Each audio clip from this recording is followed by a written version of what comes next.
JP, hello, are you there? Do we have you? Hello. There we go. How was that one for you? It really went the distance there. Yeah, actually, we could win this map without overtime. We take a lot of mistakes between the beginning of the defense into the end, so should be easier, but was tough.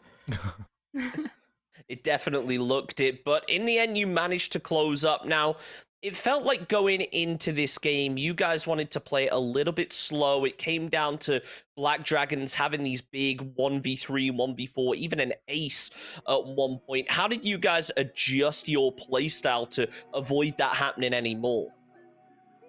To be honest, we're expecting them to be more aggressive because they changed two players.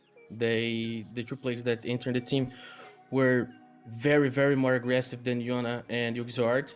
So we are expecting they playing aggressive. So playing passive is like a way to punish that kind of play style. So was a kind of playing stuff. It was in our game plan actually to play kind of slower pace. When the pace started changing after round 8 and you guys started picking up a load of rounds, it felt a lot like Black Dragons were kind of second guessing themselves and they were trying different strategies that maybe they weren't as comfortable on. Do you think that you guys got in their heads? A little bit, because when I was watching the game as well, and when I noticed that they were kind of nervous, not playing their game the way we are expecting, I just have the call to the guys, just like, guys, play slow, don't get any big mistakes, we're gonna win. JP, something that I wanted to ask you was about a player called Zach. Obviously, he's relatively new to us inside of the br6. You just give us a bit of background on him because he stepped up in a big way today. Yeah. Actually, Zach was a discovery for us. We didn't even test him, to be honest. We just yes.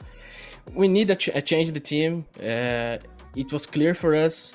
We decided to remove the Duds from the team, not because of his performance, not at all. It's just because we are me, Drunks, and him. We together for 3 years now, so we need a change. And the change that we took was introducing Zach to the team, and he is a more vocal player, different style. He's aggressive, he's an interfagger, but he's a vocal player, different game from Duds. It's nice to see a player coming in and getting that entry fragger role and being successful with it as well. One thing I want to touch on is, how that game ended. It went the distance, it went to that final round, and it looked for a second like Black Dragons at the final second could have taken it. They managed to get the plant down. When you're in that situation, of course, as a coach, you can give us good insight onto all the players, how they end up performing. What are the key differences that you try to teach your players when it comes to retaking a site, being able to take down those players who have managed to post up and have the plant down?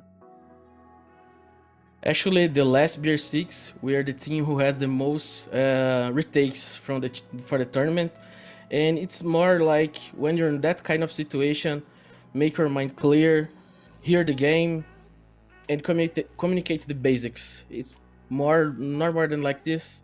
If you do this, you're probably gonna win. Because in kind of round, the other team had the bomb planted. Sometimes they got nervous, make mistakes. If you're calm, you're gonna punch them.